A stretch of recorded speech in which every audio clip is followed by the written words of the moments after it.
on for when we have questions, okay? So I'm going to turn the commenting off now. Welcome. Thank you. I It's am so so nice sorry. to have you here. It's so nice. It's lovely to see you, and especially in this forum, it's a very unusual experience for me to do IG Live, as you can tell, which is why it took me minutes to find how to do this. Okay. That's okay. So you're here and we're all good. Yeah. Just really quickly, I'm Jonelle, for those that don't know me, and I have a lot of new people to my community. I'm a yoga teacher, yoga practitioner, spiritual seeker, and I'm really happy to have you all in this space to start to talk about some of these issues that are coming up in society right now, especially with the backdrop of COVID and the Black Lives Matter movement, that's given us some space to talk about some of these more sticky things. So really, really, really grateful that you all are here. And I want to give Kallie some space to talk about herself and her experience and just give you guys a bit of background about her. Thank you, Jonelle. Yeah. So welcome everyone. Namaste. My name's Kallie. I'm really delighted that Jonelle reached out for us to have this conversation. I'm a yoga teacher. I'm a Gong practitioner and sound healer, and I do all of that in my part-time. I also have a full-time career working with the community. And I have, my heritage is I'm South Asian. My parents are from the north of India, from the Punjab region. So just to situate myself, it's really important in these conversations to set out what our positionality is, so that when we express any views, opinions, thoughts, that people have a context for where those are coming from and can extend either some empathy or understanding. So my context is that my parents immigrated to the UK in the 1960s in the great South Asian diaspora. Very similar, the Windrush generation came a little bit earlier, and then there was a great South Asian diaspora of people being invited to come to the UK to work, to contribute to the economy, and to take up the opportunities. I'm first generation, so I was born here. I've been here for forever, and that first generational will probably come on to that conversation. But being first generation South Asian also gives me a very particular lens or perspective with which I view yoga within the society in which we live. So that's kind of my situation. I'm also Sikh by birth, but I practice South Asian traditions, the wisdom traditions of Buddhism, Sikhism, and Hinduism, and I have great interest in other faiths like Islam and Jainism. So that rich plethora of traditions from the great continent of South Asia really very much guide who I am and how I work in this field. So that's me. So thank you, Jonelle. Amazing. So how Kallie and I met were at a yoga workshop with the amazing Diane Bondi, who's one of my teachers, and we were at a studio in London and for a weekend of workshops, and we had a little bit of a round table, a little bit of a circle, and people just feeding back how they felt, general conversation, because a lot of the work we were doing was around body positivity, acceptance, inclusion, accessibility. And so Kallie speaks, and you can already see she's just absolutely captivating. I'm like, who is this beautiful woman?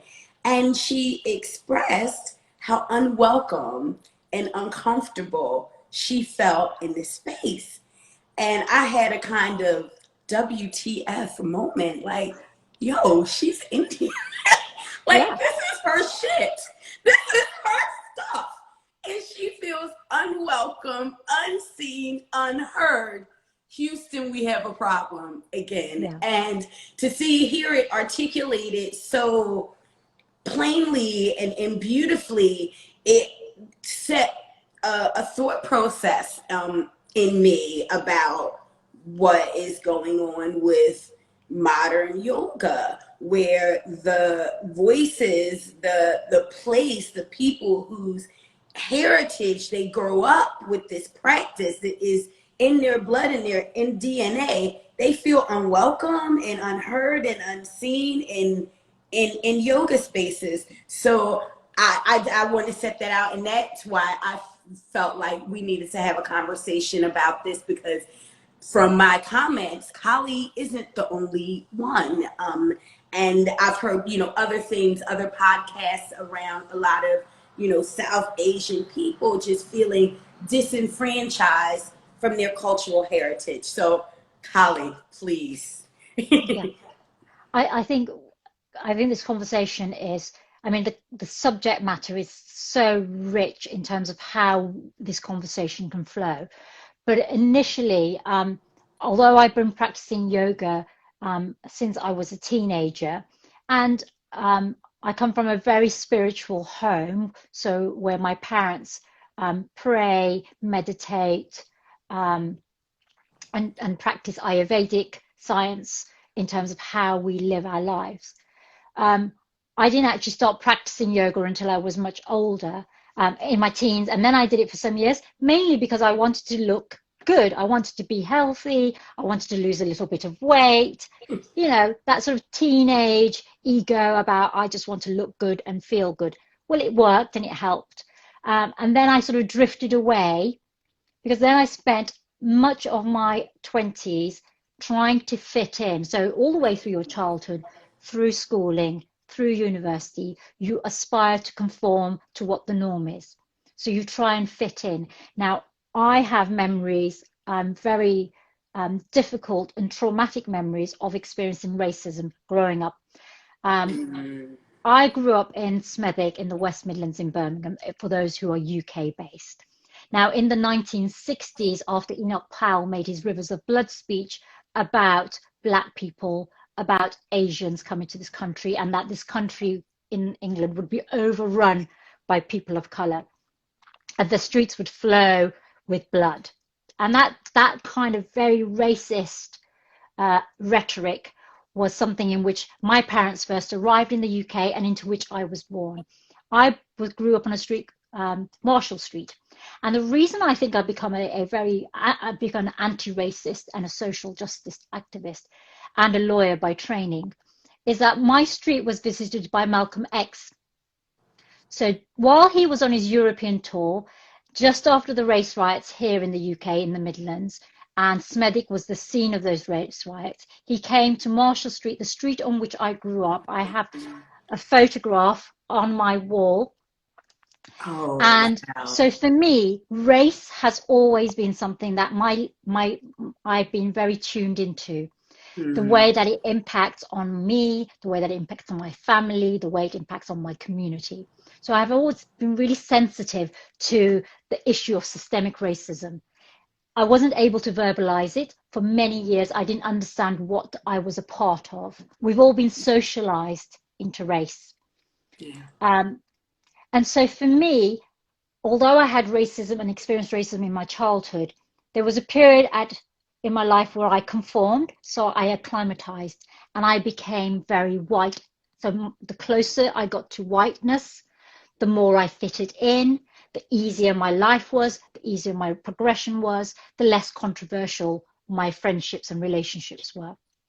However, it's only when I came back to yoga, and then I think I joined a yoga. I mean, I was practicing yoga at home, but I moved house. I joined a local community class. And it's only in that moment that I began to become really aware of my skin again, my color of my skin and my heritage. And I started feeling a sense of disassociation. I don't connect. So here I am sitting in a classroom. I'm hearing Sanskrit, which is very similar to Hindi and Punjabi, which are the live languages now. So Gurumukhi and Sanskrit are two ancient languages through which a lot of the spiritual work around yoga or faith-based wisdom practices happen. So I recognized the language, even though it was not always greatly pronounced, but I recognized it. But I didn't feel the connection. And then I trained to become a yoga teacher because I thought I need to understand more. Why is there such a disconnect between my experience as an Indian of yoga and yoga traditions? I need to understand more about what yoga is. I need to have a theoretical academic understanding. And for me, racism reared its head again. So that kind of interpersonal racism, that kind of structural racism, institutional racism. And I know yoga studios aren't aware of it, but it's very present. Institutional racism is very present in those kind of Well, places. so Kallie and I, we've had a chat before we were having this chat, and I there's something that is very present. A lot of people are waking up to what is actually going on. People are waking up to that there's not enough diversity, inclusion, equity, and the big space that I saw it like as a yoga practitioner, and this is where we bring it in, is the yoga teacher trainings. Who is leading the courses? Who is on the faculty of the courses?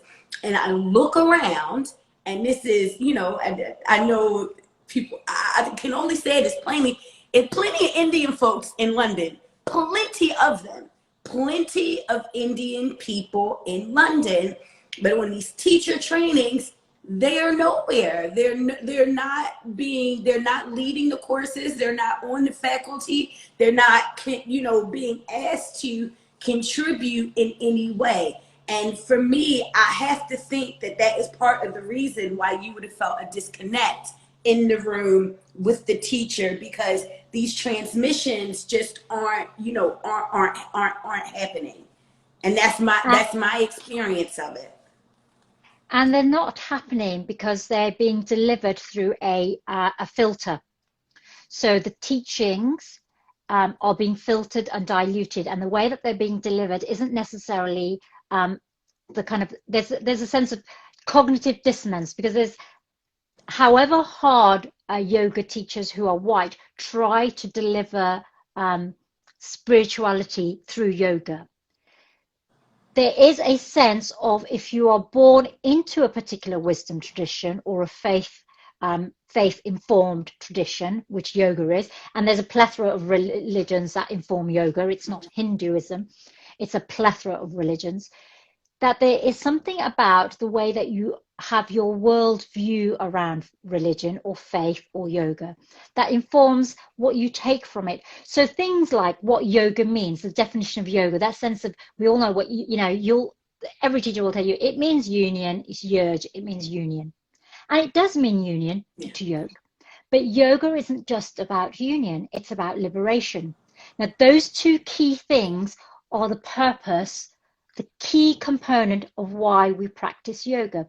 It's a sense of union with the self, a sense of union with the whole, but also about liberation. Liberation from the kleshas, the things that hold us as mere mortals.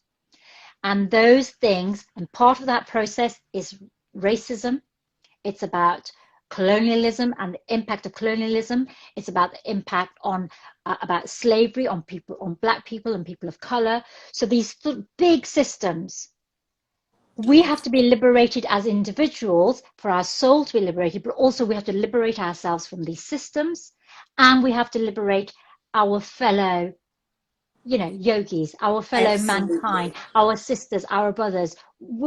Your yoga, you're not practicing yoga if you're only practicing yoga for yourself. Well, also, and that's the problem with yoga in the West. It's very much an that's individual approach. a big thing that I would hear over and over, like, I don't get involved with these things. I'm not political. And over and over again, you hear this, and I literally, and I said the big part about, like you said, about this liberation. I cannot have bliss and happiness and freedom if my friend down the street is catching hell and I'm doing nothing about it. And I think that I see on teacher trainings, and I'll put it out there. I've mentored on a teacher training for years, and I went to the course directors, the people that were offering the course, and I said, hey guys, I think we really need to have some curriculum around inclusion, cultural appropriation, accessibility, these sorts of issues. And what I was told was, oh, yeah, but on this training, it's only 200 hours and we're trying to get people to walk before they can run. So this is what these folks' priorities are. The priority is, in my estimation, and it is no, again, this is not an attack. I'm just saying that there's something wrong with the system, that it is more important to churn people out with this kind of like limited knowledge or understanding, as opposed to actually like, let's look at morals and values and how, as a teacher, what you embody as your morals and values, what you're looking at, what is in the field of your awareness, is what you take into the classroom. And it wasn't seen. Didn't seem that they were interested in like body politics, accessibility, and any of that stuff, cultural appropriation, Black and brown voices, who's in the room and who's not in the room. And I think that's weird. That's why we are where we are with this conversation, because the people that is stakeholders, the ones that are in charge, it has not been on the agenda. It is not. They just want. Well, so there's a very specific reason. So there's very specific reason why yoga has been packaged into 200 little parcels that can be sold at profit. That's what yoga teacher training is. They're part of commodifying yoga. It's a part of generating income for people. It's not, what we're doing is we're packaging up and selling spirituality. And we're selling spirituality that is originated and comes from roots that are not within the Western world. So yoga originates so we know that yoga originates in India, but we also know that there were traditions in North Africa around Kemetic yoga. So there's these very ancient roots of yoga that have sort of come together. And it all stems from, you have to look. We can't understand where we are now if we don't look back and see where we've been and where we've come from, and how are we at this point with yoga, with modern yoga in the West. And yoga in the West has come over, it's a legacy. So the way that we practice yoga now is a legacy of colonialism. So you have to kind of think about, how do we understand what is the yoga that we practice now? So when white people, Europeans went to India, they went to India for economic resource. They went there in order to financially profit, loot, and take out the resource from India. So it's always the whole relationship. Can you tell me remember what you said to me in our conversation about the word looting? Please, can we so talk the word about that? So we're talking about, Shashi Tharoor, historian, does magnificent work around colonialism and its legacy. And one of the things that he revealed is that the British went to India in order to obviously acquire wealth. And while they were there, they picked up the language, including the word loot. Loot is a Hindu word, and it means to steal, to commit theft, to take without consent, permission. So they went over there. They stole from the language. They stole the wealth of the masters at looting themselves. They stole the art of looting and mastered it. And so if you come from a tradition of colonialism, and colonialism only ended in India in 1947. So India was still under British rule up until 1947. That's my parents were born as colonized people. So if that is the relationship that the West have with places like India, or places like Africa around slavery or the Caribbean, then that legacy is still very much alive with us and part of our system. So yoga, again, is something that's been taken. I mean, I know we had some yogis who came over to the West. So Swami Vivekananda, who came over to the West, so one of the first yogis that came over, he came over here, but he could only deliver the type of yoga and the philosophy of yoga that was acceptable to the West. So it wasn't yoga that would question the hegemony of the West. It was yoga that was palatable to the West. The yoga that's sold to the West is yoga that is acceptable and palatable to the West because it's a form of political control. Yogis in India had to retreat, and when you weren't allowed to practice some of your faith openly, they had yogis who would be uprising against the British, who would form troops to uprise against the British. Gandhi used key messages around yoga to overthrow the British in the 1940s. Yeah. So yoga is a political tool. So when people say, oh, my yoga is personal and it's about my self-development and my self-care, no, the personal is political here because yoga is a political tool. It was used by the British to oppress people in India as part of the system of oppression, of cultural hegemony, cultural domination, and it's the same legacy that we have here in the West. Okay. And we can't take away from that. So the whole steeping in this colonialism, again, we keep coming back to the perpetrators, white supremacy, colonialism, and how we got into yoga with cultural appropriation. So I have a little bit of a list of things that have come up in this. I really want to hold. This conversation has been driven by all of you. The comments that I have received, deeply grateful, thank you. And keep commenting about it. Keep sending me DMs about this because again, we're learning together, and we want to talk about things that are important to everyone. So we got a little bit of a list. We got a list. Yeah, we've got a list of things. Before we get to that list, Jonelle, I know you're really super keen to get to that list, but I just want to read out this quote by Loretta Todd, because this really, for me, crystallizes what cultural appropriation is. So cultural appropriation occurs when someone else speaks for, tells, defines, describes, represents, uses, and recruits the images, stories, experiences, dreams of others for their own. Appropriation also occurs when someone else becomes the expert on your experience and is deemed more knowledgeable about who you are than you are about yourself. So this is why. Can you read that again? Can you just read that definition again? I think we need to hear it again, read it all again, please. Right.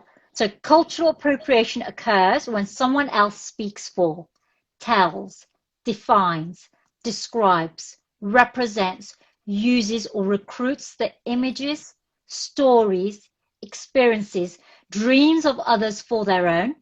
Appropriation also occurs when someone else becomes the expert on your experience and is deemed more knowledgeable about who you are than even yourself.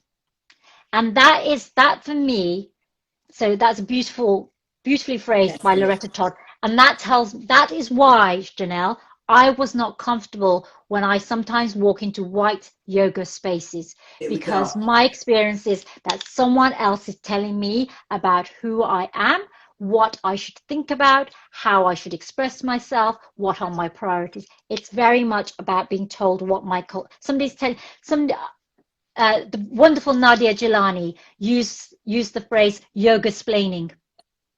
When people who are not from the culture explain the culture to those who are born into a tradition or a history. So, and cultural appropriation takes place when somebody has power over you. So if somebody's culture is more dominant and your culture is, so they are white centered. Supremacy. White supremacy. So whiteness is centered. It's there in the middle, it's centered. And all of us are people of color with our own separate wisdom traditions. We're on the periphery. And we are invited in, but not on our own terms. We are invited in on the terms of the dominant culture. And if we conform, and if we conform, we can stay. If we don't, if not, we are then ostracized. We are scapegoated, gaslighted, spiritually bypassed. All those things that happen around what happens when white fragility is threatened. And so there's power over. And that is something that as white yoga teachers, and it's not intentional, it's not even conscious. This is because we've all been socialized into this system. I accept being dominated by white culture because I've been socialized into being lesser than, because I'm a person of color or a woman of color.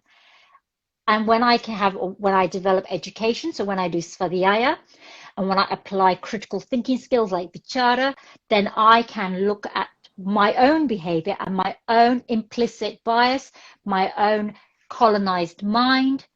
So we're part of this. So then yoga, what yoga helps us to do is look at the power within. What is the power that we have within? And what power do we have in order to affect change? And that's why cultural appropriation is something that we can have power within, and we have power to affect change because it's accessible to us. We can see it, we can understand it, and we can address it. So let's get on to all the stuff that thank you, because we have to frame it in that way. We have to frame it in that way about the power dynamic and the power structure. And, we have to. And again, who's at the top, who's in charge, who's making the decisions, and how it filters down. Who has the control? Who has the control? Economic and cultural and political control and domination. Just because of the way our system is structured. Who is hoarding all the valuable assets within a community? Who is hoarding and monopolizing and commodifying sacred symbols of other cultures? And who is being excluded? So who is being marginalized? Who's on the periphery? Whose voices are we not hearing? Who are we not seeing? And those three things work together in order to keep you and me out of this very profitable multi-billion industry that is yoga. But who is it dominated by? Is it dominated by South Asians, who you would expect it to be dominated by? There's plenty of them making money. I'm not denying there's plenty of Indians in India making money out of Westerners. But when you come here in the West, those South Asian voices, those Black voices, we are finding it so difficult to get a foothold. But I also think that too, it's like, so then there are voices, but they aren't listened to repeatedly. They're gaslit. They aren't listened to. They're yoga explained to, and I'm gonna just tell a little anecdote about what something that happened to me, and this will lead us into the list. I was teaching a class to some folks, and at the end I say thank you, and I say jai, praise, victory at the end. And a person who's a yoga teacher, so these with the conversation, yoga teachers, he asked me, "Oh, Jonelle, I noticed you never say namaste at the end." And I said, "No, I do not. I was educated by a South Asian person, Indian person, Desi person, that is not the appropriate way to end a yoga class. That is not something that you would do. Namaste is a greeting, and that it doesn't belong at the end of a yoga class." And he's like, "Oh, I didn't know that." Now here we go. The other yoga teacher was like, "Well, I'll just end my classes with yippee-ki-yay." Now we don't have to talk about what color these people were, okay? And that is a big issue around this whole game. So the person of color. I'm educating. I'm not preaching. I'm passing on and explaining. And not only did I say about the South Asian person that educated me, I have a teacher and he's white and he's a Sanskrit scholar. And he even said, that's not right. You shouldn't do that. So I gave them two frameworks, and it was like, you are telling me I can't do it in this way. I'm going to be rude and I'm going to push it away. And that's how I'm going to treat this information. So what I would put to you all, we're going to give you some information now. Don't be like that girl that said yippee ki. Don't do that, because it's just, we are caretakers of this tradition. And the way that I was raised was, if you know, my mom is like, if somebody lets you borrow something, you look after it better than you would look after your own thing. And we have been failing in the West to look after this tradition, to look after this wonderful technology, this science, this spiritual technology of yoga. We've not been caring for it. We haven't. So now we have someone that is going to share some things with us. Be receptive. Listen, we're not the yoga police, but I hear a lot of people saying that they want to do the work, especially if you work in yoga and you really care about this practice. We have to listen to these Desi and Indian voices. We have to. So, So,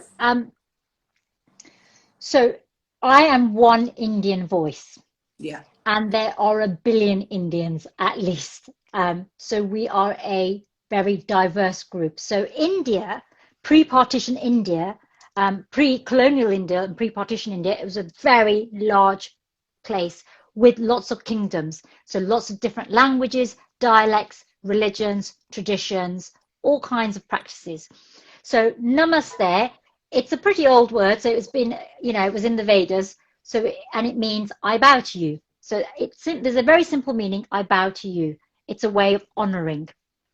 And it was often used to honor in that kind of spiritual context. What happens with any language over time is that it becomes modernized. So Sanskrit is now kind of modernized into Hindi. And in Hindi, namaste is a greeting. So it's a respectful greeting that people use when in order to salute each other. It's very, it tends to be used by younger people towards older people, but not amongst the peer group. So it's kind of like, saying hi or hello or good morning. So it's a formal way of greeting someone. Now, there are differences of opinion about namaste at the end of a class. And this is where you kind of, so as yogi and yoga teachers, you need to kind of educate yourself. So you do your self-study, svadhyaya. How does this make you feel comfortable when you go and find out what something means, but also to be reflective. So reflexivity is a skill where you use a lens to look at something, taking what you know about it, and then make your own decision. So you're going to have the tools to make your own decisions. It doesn't mean I see the divine light in you. It's not a literal translation of it. It simply means, if you want to translate, it means I bow to you.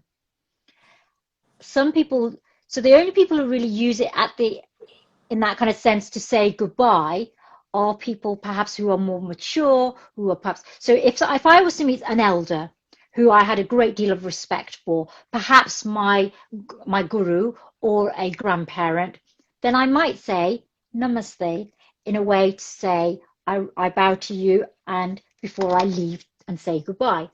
So I might say namaste in that context. You might say it to a guru. Now, this is someone who's been, immersed in yoga for decades. And so you might say it to them as a sign or a mark of respect. But you wouldn't use it in an everyday sense to say goodbye to a room full of students. You might use it, but then you have to know why you're using it. You have to think about, well, actually what I'm doing is people have just arisen from Shavasana. You've kind of worked through your layers. We've worked through our layers, and now we're kind of rising up as a new understanding of ourselves. And in that way, you might want to use it. But you have to know why you're using it if you're going to carry on using it. Simply to say, kind of give it a spiritual meaning without it necessarily having that spiritual meaning isn't authentic. But you have to think about what that meaning is for you as a yoga teacher in your relationship with the students. So there's lots of different opinions about this. I personally, I heard it used by a lot of teachers, white yoga teachers, but I will only say it to someone who is maybe a respected guru or an elder. But that would be part of another conversation about, then I would say goodbye as well. And also, I think I normally end with Dhanyavad, which means thank you, Om Shanti, Shanti, Shanti, you know, peace within, peace without. So there's lots of different ways. And Susan Barkataki has a huge list, 60 ways of saying goodbye and thank you to your students at the end of class. So there's lots of choices about using, but if you're going to use Namaste, use it meaningfully and with intention, and know what it is that you're intending to mean with it. So that's one thing. You know, it's been corrupted. The other thing about Namaste, and everybody will say this, is things like corrupted abbreviations like Namaste. You know, Namaste in bed, Namaste as fuck, Namaste bitches, all those kind of derivatives of that, plainly disrespectful. And we shouldn't be having a conversation about having Namaste or Om on clothing, on objects that touch the floor. These are, you know, and I have to put up my hand. Causes I'm gonna harm. put up my hand, right? I was in Bali, right, where all the yoga teachers go, and I had got this Om shirt and this Ganesha shirt, and it was, once I was explained to me, I stopped wearing it, and I had a Namaste, and it was printed backwards so I could take selfies with it, and I just had to stop wearing it. I just said, this is confusing, it's disrespectful, and I want to do better. And I know this is small and this is meager, Yeah. but you know what, as the collective, if we're all doing these actions ourselves, where we see them, once we've been informed of a blind spot, then that raises a vibration. A South Indian person isn't going to be offended when they come into my class and I got a Namaste bitches shirt on, like. Yeah. You know? And also, so for example, if you are wearing, so you have, you know, Ganesh, you have, you know, so you're representing, you have images of the deities. So deities need to be treated with respect. So if you have a piece of clothing with a deity, the reason it's disrespectful is because you'll probably drop it on the floor. You know, you won't be hanging it up nicely. You won't be treating it with care. It isn't a representation of a deity, so it needs to be treated with respect. Most people don't treat their clothing with that much respect. So that's the issue with it. It's not necessarily it's on a t-shirt, but it's like, how are you treating that t-shirt? Again, so you need to think about who is using that sacred symbol and how are they using it. So are they using it in a way that is respectful, that honors the roots of where that's and what that symbol represents, or are they using it in a way to add flavor, add spice, to make themselves look sort of more alternative or more exotic or more interesting? You know, if you're just doing it to add character to yourself, then that's not reason enough. Tattoos, so tattoos are a really important thing where on your body you get so if you're a South Asian person and you get a tattoo on you, you're doing it because it's part of your faith or part of your practice or part of your religion. So you will be wearing a tattoo and you'll be having it on a part of your body that is a kind of fairly reasonably respectful part of your body. You're not going to get a tattoo on your lower part of your body. So if anywhere where you will have a tattoo, it will be around your torso, or on your back or upper arms. Parts of your body that you can keep, you know, that the cleanliness, socha. So socha is one of the yamas and yamas, right? Cleanliness. And that's where, so you would have a tattoo at that part of your body. Even on your hands, you know, you have to think about it on your hands or your wrists. Are they getting dirty? Is that tattoo getting dirty? Are you contaminating it with things? The other thing is And I malas. think we even malas, yeah, okay, malas, and then deities, the statues too, because there's some there can be some issues around where they are, where they're placed in yoga and wellness spaces. You see a lot of people that have the statues, and I know that that needs to be done in a very respectful way. Yeah. So you ask yourself, is your yoga studio, is it an ashram or is it a temple? If it's neither of those places, why have you got deities there? What is that bringing to your practice? What is it bringing to your students? Do your students, and most students will have a very superficial understanding of yoga. So most people who come to yoga because it's a health related. So it's about wanting to have improved health, better mental health, take care of themselves. They're not coming because they think there's something spiritual to be had. Some people do, and once they're there, they discover spirituality. However, you're not an ashram and you're not a temple. So, you know, how are you going to treat that? Or how's a cleaner going to treat it? Is it on the Thank you. floor? It shouldn't be on the floor. There's no reason why any deity should be on the floor. They should be raised up on an altar. You should actually, if you're going to have it in your studio, you need an altar. And at your altar, have flowers, have water, have offerings. Treat the deity with the respectful offerings that are offered in India or in a temple. It's not a piece of decoration to make your studio look Thank you. cool.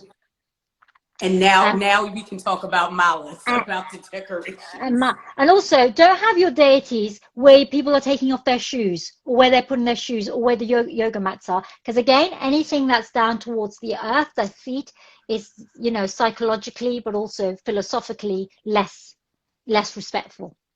Malas. Malas are not a fashion accessory. Malas are for your dharan and dhyan practice, for your meditation practice. So they are a tool, an instrument. They're not decoration again. So if you're wearing a mala, most of the time what you should do with your mala is have it tucked in, because you have to treat it with pressure. So you don't want it to be like catching up with things. So you'll either keep it in a little pouch, or you'll wear it underneath your clothes, or you'll have it. So you can see on mine, I have it on my Lakshmi picture. That's my mala there. You treat your mala with respect. Wearing it around your wrist, around your neck for art or for fashion is devaluing what mala is for. So your mala is for your meditation, your japa practice. And also, you're going to wear it when you go to the toilet. So you're going to take off your mala, and where are you going to keep it safe while you're in the bathroom? So those kind of things. Again, don't take spiritual, religious iconography into spaces that are not clean. I think So the mala thing, and then one thing that I was transmitted to me is, if you have a mala that you're using for spiritual practice, like you said, you should always have it away. But that there are times where, if like you're going to the temple and you're wearing things at the temple, that you can wear a mala that you don't practice with. If you're going for darshan, yeah, and you're there, and you're that would be appropriate, where you yeah, could do that. Mm. yeah. Have your collection of malas. There's have malas made out of different crystals and stones that Yeah. people really connect with. Um, but it's kind of when you're wearing it to be boho chic rather than Okay. wearing it for practice. So Um, we have loads of questions. oh, okay. And we're coming up. We have like loads. So I'm gonna just have a look at, whoa, where do you, oh wow, we got a lot.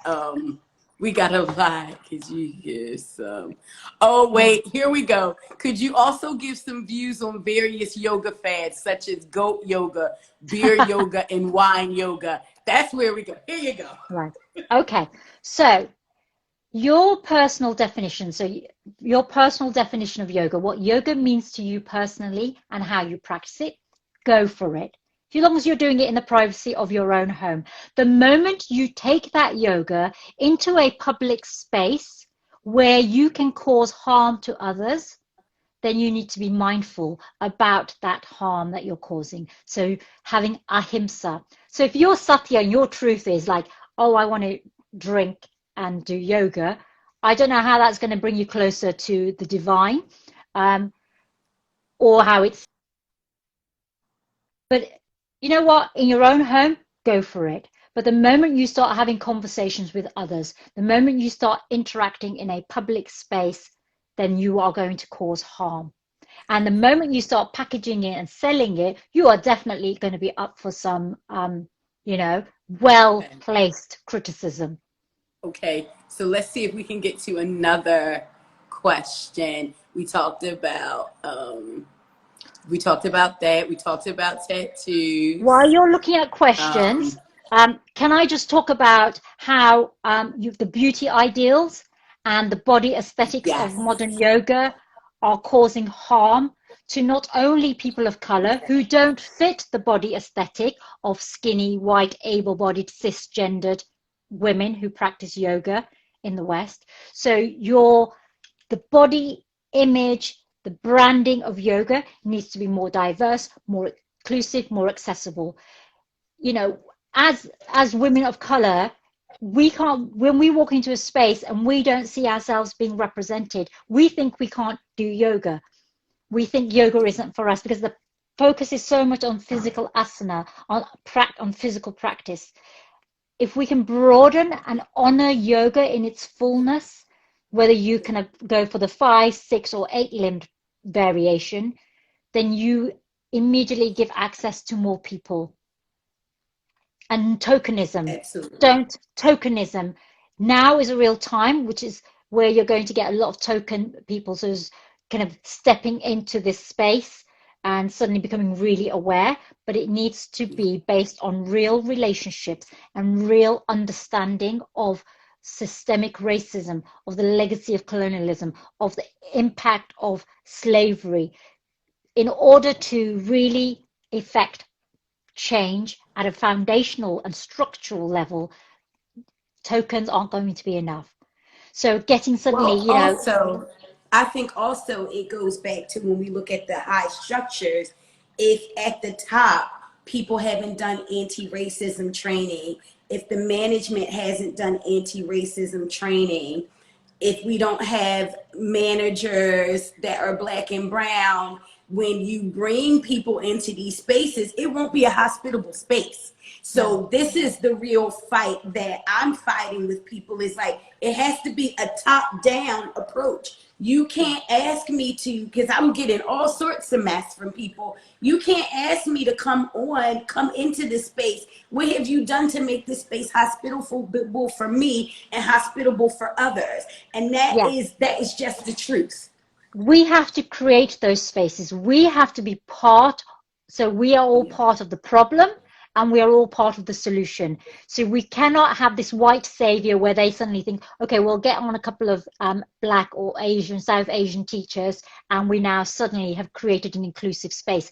No, we have to co-create inclusive spaces. So that means that decision making, power has to be handed over. We have to be prepared to give up power that we have and elevate people who don't have power in order to get the change that we want to see. So we have a really nice question that I'd like to end on, about how can we, what's the line between appropriation and appreciation? And I think this is a really nice way to round this conversation up, because that's where we want to be. That's where I Yeah. aim to be. I am a woman of color, but I'm not Indian. I don't have any Indian heritage. But this practice has been transformational in my life. Literally, just opened, has been a portal into me awakening and really even connecting to my own heritage. This practice has helped me to do that. So in every way that I can, I want to show appreciation, and instead of holding up this colonial appropriative like structure. So I want you to finish off as Yeah. far as how can we do that effectively. So when we talk about tools, it's you need to have your own critical thinking tools about what is it that I'm trying to do. So am I taking something and am I oppressing the culture from which this comes in any way? Has someone from that culture given me a different perspective or a different way of looking at this? Am I hearing and am I listening? So being reflexive and being reflective about really hearing and listening to what South Asian people are saying about yoga. There's a lot of voices, so don't just listen to one person. Don't just listen to me. I'm no expert. All I am an expert is in how I live my life. Go and listen to lots of different South Asian teachers, and there's hundreds of them. Brilliant, amazing teachers. But then also think about how can I really honor the practice of yoga? Am I practicing the fullness of yoga? Am I using all of the tools within the codification of yoga, that kind of rich encyclopedic knowledge that is there within yoga? Am I elevating? Am I showing reverence? So am I showing reverence to the practice?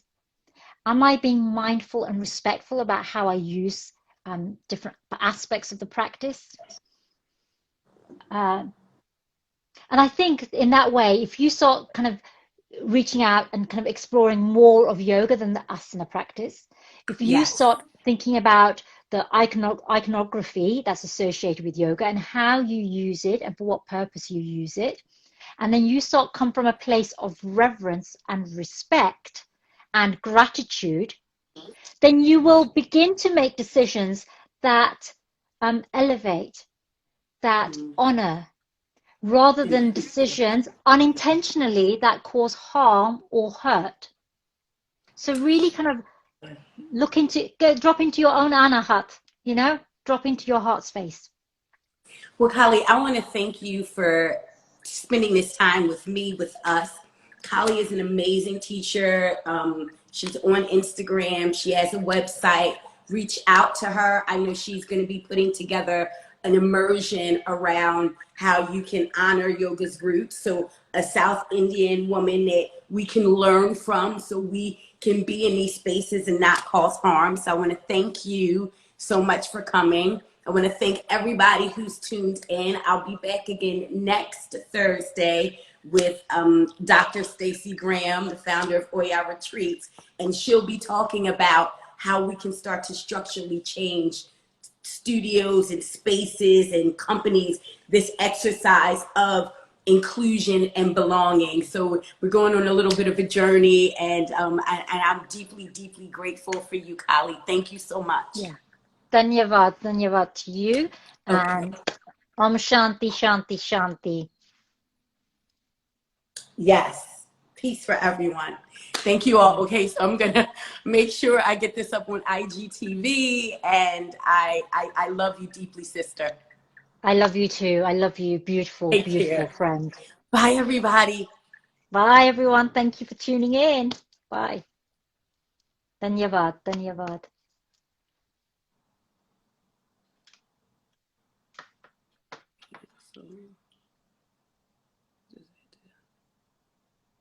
Oh,